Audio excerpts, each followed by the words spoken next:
So hi guys, Adarsh here. बहुत सारे ऐसे बच्चे हैं जिनको कॉलेज प्रेडिक्टर यूज़ करने में दिक्कत हो रही है। आज के इस वीडियो में मैं बहुत अच्छे ढंग से डिटेल में, एकदम इससे ज़्यादा डिटेल और कुछ नहीं हो सकता, आज पूरी डिटेल में आप लोगों को मैं बताऊंगा। ओबीसी हो आप, एससी हो आप, एसटी हो आप, पीडब्ल्यूडी हो आप, जनरल हो, सारे के लिए बताऊंगा। दूसरी बात ये कि आपको जैसे कुछ बच्चे हो सकते हैं जनरल हो, कुछ बच्चे ओबीसी हो, एससी हो, एसटी हो, ईडब्ल्यूएस हो, आप लोगों को इन चीज़ का क्या फ़ायदा मिलेगा आपकी काउंसलिंग के वक्त, ये आज डिस्कशन करेंगे।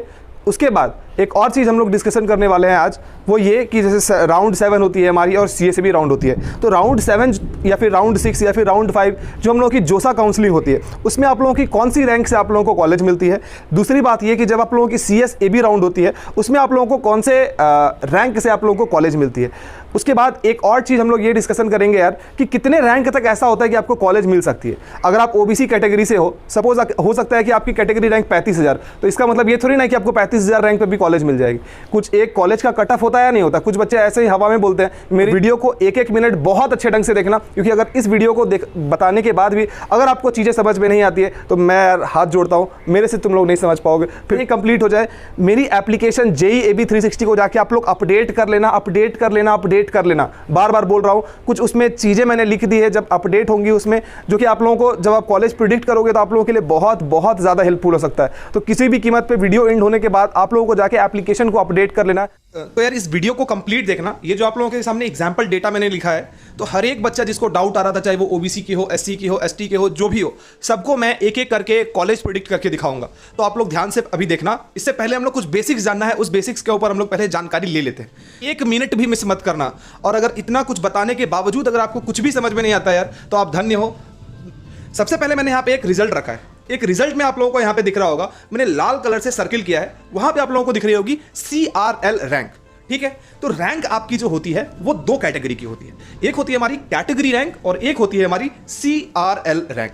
कैटेगरी रैंक किसी एक SC student, ST student, EWS student, PWD हो, OBC हो, तो उन बच्चों को मिलती है कैटेगरी रैंक। जैसे कि ऊपर आप लोगों को एक पिक्चर दिख रहा होगा, उस पिक्चर में मैंने एक लाल कलर से सर्किल किया है, वो है हमारी CRL रैंक। ठीक है, और जो जिसमें मैंने टिक लगाया है ब्लू कलर से, जनरल, EWS, OBC, NCL, वो हो गई हमारी कैटेगरी रैंक। अच्छा, जो जनरल स्टूडेंट होते हैं, जनरल स्टूडेंट, तो उन जनरल स्टूडेंट्स के लिए सिर्फ और सिर्फ उनकी CRL रैंक दी रहती है। जैसे कि जो रिजल्ट मेरे सामने है वो एक जनरल स्टूडेंट की रिजल्ट है, तो इसीलिए इसमें सिर्फ और सिर्फ CRL रैंक दी गई है। लेकिन अगर कोई एक SC स्टूडेंट या ST स्टूडेंट, OBC कोई भी एक स्टूडेंट होगा, तो उसके लिए उसकी CRL रैंक भी दी रहेगी और साथ में उस बच्चे की कैटेगरी रैंक भी दी रहेगी। कैटेगरी रैंक मतलब यहाँ पे जिसमें मैंने ब्लू रंग का टिक लगाया है, उस कॉलम में भी आपका कोई ना कोई एक रैंक भरा रहेगा। चलिए आगे बढ़ते हैं। अच्छा, अब हम लोग बात कर लेते हैं रिजर्वेशन इन कॉलेज के बारे में। रिजर्वेशन का मतलब ये है कि एक तो जनरल स्टूडेंट के लिए कुछ नंबर ऑफ सीट फिक्स रहती है, और हमारा जो सिस्टम है, जो कॉलेजेस है, NITs, IIITs, GFTS, जो आप लोगों को सामने यहाँ पे एक ब्लॉक देख रहे हो, 2 पिक्चर आप लोगों को दिख रही हो। पहला पिक्चर में आप लोगों को दिख रहा होगा IIT, NIT, IIIT और GFTI। जो छोटी पिक्चर है उसमें टोटल नंबर ऑफ सीट्स लिखी गई है और साथ में लिखा गया है फीमेल के लिए जो एक्स्ट्रा सीट्स हैं उनके बारे में। अच्छा, ये सीट जो है ये पिछले साल के लिए थी। इस साल नंबर ऑफ सीट्स थोड़ी सी इंक्रीज हुई है, तो हो सकता है कि कुछ चेंजेस आ गई हो, वो डेटा अभी तक प्रोवाइड नहीं किया गया है ना। तो यहाँ पे नंबर ऑफ सीट्स दी गई है। अब नीचे मैंने यहाँ पे लिखा है टोटल नंबर ऑफ सीट्स और किस कैटेगरी को कितने नंबर ऑफ सीट्स दिए गए। जैसे कि सबसे ऊपर में लिखा गया हमारा ओपन प्लस EWS, उसके बाद ओपन PWD मतलब जनरल, सबसे पहला जो लिखा हुआ है ओपन प्लस EWS। इसका मतलब यह है कि general student plus EWS student, general student plus EWS student, दोनों को मिला के टोटल नंबर ऑफ सीट है 19,730। उसी तरीके से SC ST सबको मिला के नंबर ऑफ सीट दी गई है। तो टोटल नंबर ऑफ सीट हमारी NIT, IIIT, GFTI ये सबको मिला के, और गर्ल्स के लिए जो एक्स्ट्रा सीट है उनको मिला के अप्रॉक्सीमेटली 38,704 है। अच्छा, इसको मैं फिर से बोल रहा हूँ कि ये पिछले साल की डेटा है, इसमें थोड़ी बहुत चेंजेस हो सकती है। अच्छा, अब कुछ बच्चे ऐसे होते हैं, वो आके आपको मैसेज करेंगे, वो आके आपको पर्सनली मेल करेंगे, वो आपको ये बोलेंगे कि भैया भी नहीं, वो तो भैया बोलते ही नहीं है, उनका डायरेक्ट होता है कि हमारी रैंक तो 65,000 आई है, SC कैटेगरी का मैं हूँ, या फिर ST कैटेगरी का हूँ, मेरी तो 20,000 आई है, 25,000 आई है, OBC कैटेगरी का हूँ, मेरी 80,000 रैंक आई, और मुझे कोई कॉलेज ही नहीं दिख रही। तो भाई साहब, आपके नंबर ऑफ पहले सीट्स तो देखो कितनी है कॉलेज में। उस कॉलेज में आपकी जो रैंक है उसके हिसाब से कॉलेज ही नहीं होगी, इसीलिए आपको कोई कॉलेज वहाँ पे शो नहीं कर रही है। अगर आपके रैंक के हिसाब से कॉलेज होगी तो शो करेगी, अगर नहीं होगी तो नहीं शो करेगी। इसका मतलब ये थोड़ी ना होता है कि आपको कोई भी रैंक आ गई, आपकी 5 लाख रैंक है, आपको कॉलेज मिल जाएगी, ऐसा थोड़ी ना होता है। अच्छा, अब यहाँ पे जनरल EWS के लिए 10% सीट जो है वो फिक्स होता है। OBC के लिए, SC ST के लिए, सबके लिए मैंने दे दिया है। एक बार पॉज करके देख लें, आगे बढ़ते हैं। काउंसलिंग जो हमारा होता है यार, दो तरीके से होता है, पहला जोसा काउंसलिंग, फिर सीएसएबी काउंसलिंग। सीएसएबी काउंसलिंग जो होती है वो हमारी होती है एनआईटी, ट्रिपल आईटी, जीएफटीआई और सीएफटीआई, एसएफटीआई के लिए, ठीक है। इसमें जो सीएसएबी राउंड होती है उसमें आईआईटी पार्टिसिपेट नहीं करता।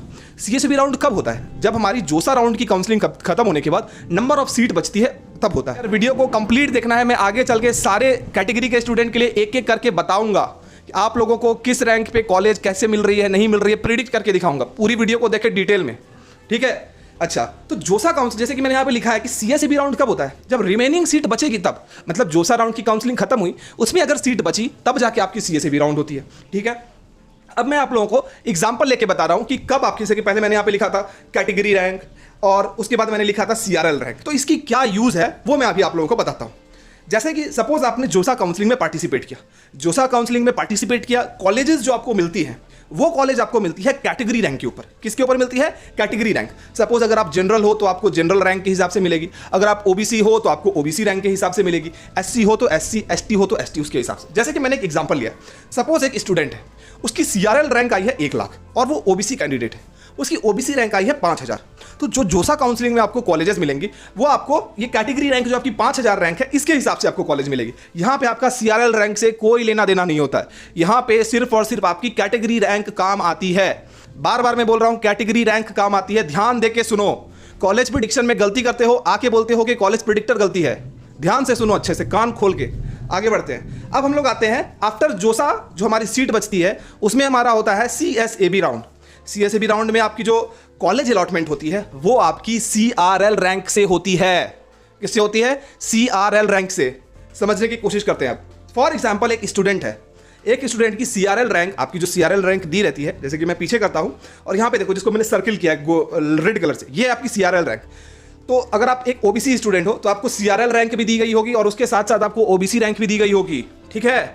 चलिए, तो सपोज अगर आप एक ओबीसी स्टूडेंट हो, आपकी सीआरएल रैंक आई है 1 लाख, फॉर एग्जांपल मैं कह रहा हूं, और आपकी ओबीसी या फिर एससी या फिर एसटी कोई भी आप कैटेगरी के हो सकते हैं, उसकी रैंक आई है आपकी 2000, for example I am saying.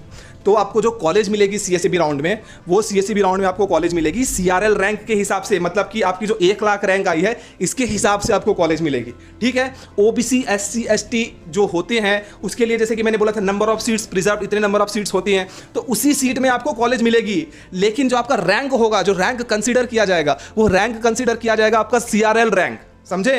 जो आपको कॉलेज अलॉट होगी, जब आप कॉलेज में जाओगे, जो कट ऑफ शो करेगी, उस कट ऑफ जो आपको शो करेगा वो करेगा सीआरएल रैंक का, ना कि आपका कैटेगरी रैंक शो करेगा। बात समझ में आया? दूसरी बात ये कि जो आपकी सीएसएबी राउंड होती है उसको हम लोग हिंदी में जुआ कहते हैं या फिर इंग्लिश में उसको गैम्बलिंग राउंड भी कह सकते हैं। मतलब ये है कि इसमें कुछ भी अनप्रिडिक्टेबल होता है, मतलब प्रिडिक्टेबल होता ही नहीं है। कभी ऐसा होता है यार कि कोई कॉलेज आपको 50,000 रैंक पे मिल गई, कभी ऐसा होता है कि कोई कॉलेज आपको 1 लाख रैंक पे मिल गई। तो मतलब ये है कि बच्चे सीट को, बहुत सारे बच्चों को जानकारी नहीं होती है, जिन बच्चों ने पार्टिसिपेट किया उनको कॉलेज मिल गए, जिन बच्चों ने पार्टिसिपेट नहीं किया उनको कॉलेज नहीं मिले। तो ये राउंड बहुत ही ज़्यादा अनप्रिडिक्टेबल होता है। बात समझ में आया? और एक बात, जो ट्रिपल आईटीज होती हैं, उन ट्रिपल आईटीज में सिर्फ और सिर्फ ऑल इंडिया कोटा होता है, सिर्फ और सिर्फ ऑल इंडिया कोटा, ठीक है। अच्छा, उस कॉलेज में जैसे कि ट्रिपल आईटीज में होम स्टेट या अदर स्टेट कोटा नहीं होता है, सिवाय 1-2 ट्रिपल आईटी के, जैसे कि ट्रिपल आईटी दिल्ली है जो कि आप लोगों को जैक काउंसलिंग से मिलती है, उसमें होम स्टेट या अदर स्टेट होता है। बाकी सारे ट्रिपल आईटीज में, most of the triple ITs में होम स्टेट या अदर स्टेट नहीं होता है। दूसरी बात, जो एनआईटीज है, एनआईटीज में होम स्टेट और अदर स्टेट होता है टिल 6th या 7th राउंड, 6 या 7 बार। जैसे कि इस बार काउंसलिंग आपकी जोसा काउंसलिंग 6 राउंड तक है, तो जोसा काउंसलिंग में आपको 6th या 7th राउंड तक जो भी होती है उसमें आपका होम स्टेट और अदर स्टेट होता है, ठीक है। और जब आप सीएसएबी राउंड में जाते हो तब आपको अलॉटमेंट होम स्टेट के हिसाब से भी होता है, अदर स्टेट के हिसाब से भी होता है, और एआई सीट्स मतलब ऑल इंडिया सीट्स जो होती हैं उनके हिसाब से भी होता है, समझें। और आईआईटीज जो होती है, आईआईटी में सिर्फ और सिर्फ एआई मतलब ऑल इंडिया कोटा ही होता है। अब इस चीज़ को नोट कर लें, ऐप को जाके अपडेट कर लें, और ऐप को अपडेट करने के बाद कॉलेज को देखें। बहुत सारे बच्चे बहुत बड़ा ब्लंडर करते हैं, कोई कोटा, कोई कुछ भी home state, other state choose कर लेंगे, फिर आके गाली देंगे, फिर आके बोलेंगे कि हमारा तो ये मिल गया, हमें तो ये मिल गया। तो यार आप लोगों को सबसे पहले जाके ऐप को अपडेट करो यार। देखो अभी सबसे लेटेस्ट अपडेट हमारी 15 तारीख को आई है। कर लो सब कोई को, मैं बोल रहा हूँ, बहुत इंपॉर्टेंट है। उसके बाद हम लोग ओपन करते हैं और आपके सामने मैं दिखाऊंगा कि जनरल कैटेगरी के लिए, ओबीसी एससी एसटी के लिए किस तरीके से आप लोगों को देखना है। कॉलेज प्रेडिक्टर को हम लोग ओपन करते हैं, जेई मेंस पेपर 1 में जाते हैं क्योंकि ज़्यादातर बच्चे जेई मेंस वाले हैं, बीटेक वाले हैं। अब यहाँ पे मैंने कुछ चेंजेस किए, जैसे कि सेलेक्ट कोटा में मैंने यहाँ पे लिख दिया आप लोगों को कि कौन से एनआईटी, ट्रिपल आईटी, जीएफटीआई में क्या क्या होता है, ठीक है। और इंटर रैंक पे भी मैंने एक नोट आप लोगों के लिए लिखा है, तो प्लीज़ थोड़ा रोक के देखना, समझना, तभी जाके अपना कोई कॉलेज प्रेडिक्ट करना। अब आपके सामने मैंने यहाँ पे दिखाया है कि सीआरएल रैंक मैंने 25,000 लिया है, ठीक है। तो मैं आप कोई भी चीज़ चूज़ कर लेता हूँ। मैं अदर स्टेट चूज़ करता हूँ, कैटेगरी में अपने लिए ओपन चूज़ करता हूँ क्योंकि जनरल कैटेगरी है। राउंड में अपना या तो 7 को चूज़ कर सकता हूँ या फिर सीएसई भी चूज़ कर सकता हूँ। मैं राउंड को 7 सेलेक्ट करता हूँ। कॉलेज मैंने ऑल रख दिया है। अब ध्यान रहे, मैंने कुछ देर पहले भी बताया था आप लोगों को कि ट्रिपल आईटी में सिर्फ और सिर्फ एआई होता है, ऑल इंडिया कोटा। तो अगर आपको ट्रिपल आईटी के बारे में देखना होगा तो आपको ऑल इंडिया डाल के देखना पड़ेगा, समझे।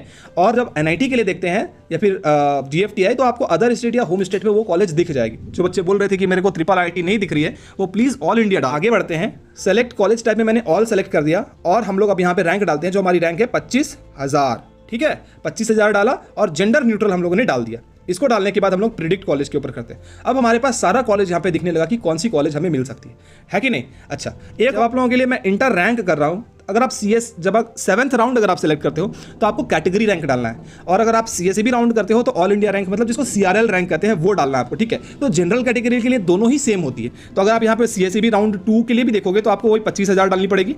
तो 25,000 हम लोग डालते हैं और करते हैं हम लोग यहाँ पे सेलेक्ट कोटा में other state quota, category open, CSEB, all type of college, predict college. तो अब हम लोग को यहाँ पे सारी कॉलेजेस यहाँ पे दिखने लगी कि भाई हमको कौन सा कॉलेज कितने रैंक में मिल सकता है 25,000 रैंक पे। तो ये हो गई हमारी जनरल कैटेगरी के लिए। अब हो सकता है कि जो बच्चे इसमें फीमेल न्यूट्रल दिखना चाहते हैं वो फीमेल का देख लें। एक और बात, अगर आपको कॉलेज नहीं दिख रही तो इसका मतलब ये नहीं कि प्रेडिक्टर खराब है, इसका मतलब ये भी तो हो सकता है कि आपकी रैंक उतनी अच्छी नहीं है। तो पहले अपने रैंक को तो देखो कि मेरी रैंक क्या आ रही है। अब सपोज कोई लड़का यहाँ पे चूज करता है other state quota, open category, round 7 और अपना रैंक डाल देता है, सपोज रैंक डाल देता है वो 5 लाख। अब वो सेलेक्ट करता है कॉलेज को, कहाँ से कॉलेज दिखेगी, नो कॉलेज फाउंड दिखाता है। तो आपकी रैंक पे डिपेंड करती है कि आपको कौन सा कॉलेज मिलने वाला है और कौन सा कॉलेज आपको नहीं मिलेगा। बात समझे। चलिए, अब आपके सामने मैंने जनरल कैटेगरी के लिए बात कर ली। अब हम लोग करते हैं ओबीसी कैटेगरी के लिए बात। तो कैटेगरी पे हम लोग जाके चूज कर लेते हैं ओबीसी एनसीएल।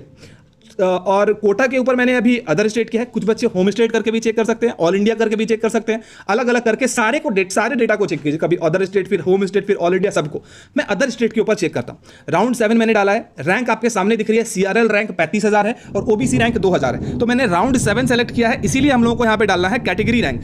क्या डालना है? Category rank. तो कैटेगरी रैंक मैं डाल देता हूँ इसमें 2,000 मैंने डाला, जेंडर न्यूट्रल मैंने डाला, सारी चीज़ों को मैंने भर दिया है। अब हम लोग जाते हैं प्रेडिक्ट कॉलेज के ऊपर। अब हमको यहाँ पे सारा कॉलेज यहाँ पे दिख गया कि भाई हमको कौन सा कॉलेज मिल सकता है। अच्छा, जब आप सीएसईबी राउंड के लिए देखेंगे, फिर मैं बोलता हूं, जब आप सीएसईबी राउंड के लिए देखेंगे, राउंड सेलेक्ट करते हैं, अगर आप सीएसईबी राउंड 2 या राउंड 1, तो आपको यहां पे ऑल इंडिया या फिर सीआरएल रैंक डालना है। तो सीआरएल रैंक आपकी है 35,000, आप 35,000 यहां पे सेलेक्ट कर लो, ठीक है। आप कैटेगरी क्या है? ओबीसी एनसीएल सेलेक्ट कर लो। कोटा कौन सा है? अदर स्टेट कोटा को सेलेक्ट कर लो और जाओ और यहां पे प्रेडिक्ट कॉलेज के ऊपर यहां पे क्लिक करो, प्रेडिक्ट कॉलेज। तो उसके हिसाब से आपको कौन सी कॉलेज भाई मिल सकती है सीएसईबी राउंड में, वो आपको यहां पे दिखने लगा है कि नहीं। तो ये हो गई भाई कि कौन सी कॉलेज आपको मिल सकती है ओबीसी कैटेगरी के लिए। अब जिन बच्चों को ओबीसी कैटेगरी में कॉलेज नहीं दिख रही है, तो भाई साहब आपकी रैंक पीछे इसलिए कॉलेज नहीं दिख रही, या फिर अगर आप कुछ गलती कर रहे हैं इस वजह से आपको कॉलेज नहीं दिख रही। तो इसी तरीके से अगर आपको एससी कैटेगरी के लिए चेक करना है तो एससी कैटेगरी के लिए भी मैं चेक करके दिखा देता हूं। अदर स्टेट चूज किया, ओबीसी एनसीएल जाके यहाँ पे सपोज एससी है ना, आप तो एससी को सेलेक्ट किया, राउंड को मैंने 7 सेलेक्ट किया। अब आपकी रैंक कितनी दी गई है? सीआरएल रैंक दी गई है आपकी 50,000